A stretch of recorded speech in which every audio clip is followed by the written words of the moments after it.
Hi friends, hope आप सब खैरियत से होंगे।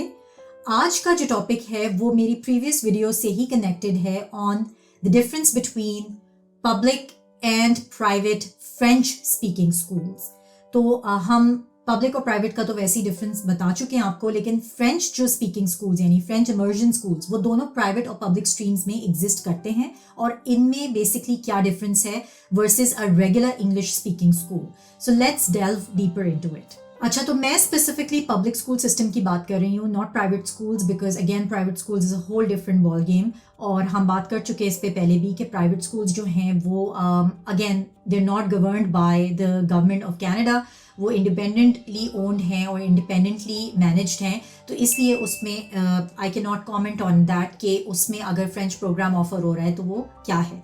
हम पब्लिक स्कूल सिस्टम की बात कर रहे हैं और पब्लिक स्कूल सिस्टम में जो फ्रेंच इमर्जन हैं स्कूल्स या जो फुली फ्रेंच स्पीकिंग स्कूल्स हैं, आज उनका मैं आपको डिफरेंस बताऊंगी वर्सेस आपके रेगुलर स्कूल्स।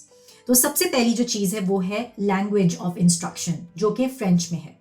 ठीक है, तो जो आपके फ्रेंच इमर्जन स्कूल्स हैं उसमें पार्ट ऑफ द डे, यानी कि जब बच्चा स्कूल जाता है तो पार्ट ऑफ द डे वो इंग्लिश में और फिर पार्ट ऑफ द डे वो फ्रेंच में बच्चे को पढ़ाते हैं, या जो आप कह सकते हैं मोड ऑफ इंस्ट्रक्शन है वो पार्टली इंग्लिश है और पार्टली फ्रेंच है। जो आपके लोअर ग्रेड्स हैं उसमें जैसे for example grade 1, grade 2, sometimes grade 3, उसमें ये 50% इंग्लिश 50% फ्रेंच का एक आप समझ सकते हैं कि स्प्लिट रहता है। और as you progress through the higher grades उसमें फिर वो फुली फ्रेंच हो जाता है, यानी 100% of the instruction eventually becomes in French. तो यानी शुरू वो करते हैं 10% फ्रेंच, फिर 20%, फिर 50% फ्रेंच, एंड देन इवेंचुअली वो आपको फुल इंस्ट्रक्शन जो है वो फ्रेंच में देते हैं। अब आपके दिमाग में ये सवाल आ रहा होगा कि अगर मेरा बच्चा इंग्लिश स्पीकिंग पब्लिक स्कूल में जाता है तो क्या वहाँ पे उसको फ्रेंच एज अ सब्जेक्ट पढ़ाया जाएगा? तो ये बिल्कुल दुरुस्त है। French language is offered in all English speaking public schools in Canada, और उसका रीज़न ये है कि कैनेडियन सोसाइटी क्योंकि बाइलिंगुअल है, यहाँ पे इंग्लिश और फ्रेंच दोनों ज़बानें बोली जाती हैं और ये दोनों ज़बानें जो हैं ये बेसिकली ऑफिशियल लैंग्वेजेस हैं कनाडा में। तो इसलिए पब्लिक स्कूल्स में, English speaking regular public schools में भी फ्रेंच एज अ सब्जेक्ट पढ़ाया जाता है। मोड ऑफ इंस्ट्रक्शन में नॉट बी इन फ्रेंच, लेकिन आपको एज अ सब्जेक्ट ज़रूर ऑफर होता है और उस सब्जेक्ट को फ्रेंच में ऑब्वियसली आपको आपके बच्चे को फ्रेंच बोलना सिखाते हैं और फ्रेंच में उसको कॉन्वर्सेशन करना सिखाते हैं और फ्रेंच एज रिटन लैंग्वेज भी सिखाते हैं। दूसरा जो डिफरेंस है एक फुली फ्रेंच स्कूल का या फ्रेंच इमर्जन स्कूल का, वो ये है कि बच्चा बाइलिंगुअल होता है, they can converse and they can write in both English and French. तो ये एक है डिफरेंस। दूसरी चीज़ ये है कि एक फ्रेंच स्पीकिंग या फ्रेंच इमर्जन स्कूल में जब conversations are always, the dialogue is always in French, तो it's very easy for the children to pick up French versus like public school जहाँ पे आपके पास सिर्फ एक सब्जेक्ट है जो कि फ्रेंच है, बाकी everything is in English. Compare to that अगर आप एक फ्रेंच इमर्जन या फुली फ्रेंच स्कूल को कंसिडर करें तो उसमें जो है वो ईजिली बच्चा पिकअप करता है फ्रेंच एज अ लैंग्वेज।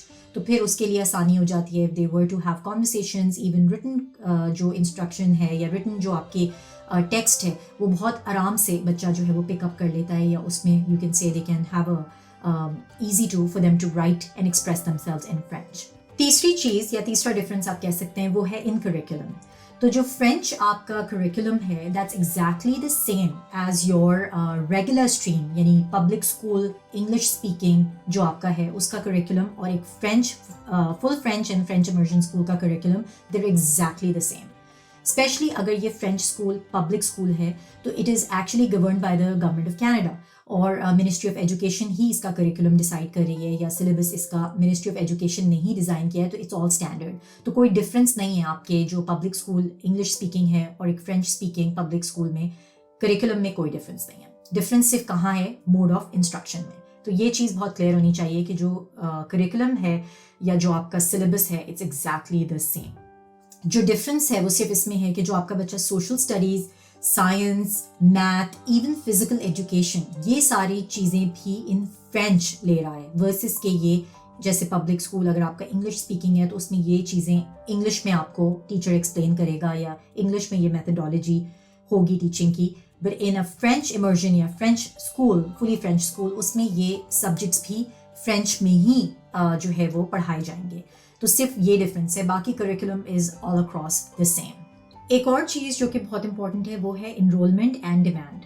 तो French schools, because Ontario is actually not a fully French spoken province, जैसे कि आपका क्यूबेक है जो कि फुली फ्रेंच है, या न्यू ब्रंसविक है जहाँ पे 50% फ्रेंच और 50% इंग्लिश है। ओंटारियो में इट्स अ मिक्स, और इट्स नॉट कम्प्लीटली फ्रेंच, बल्कि बहुत यू कैन से 20% फ्रेंच है तो 80% इंग्लिश है, इस तरह का स्प्लिट है।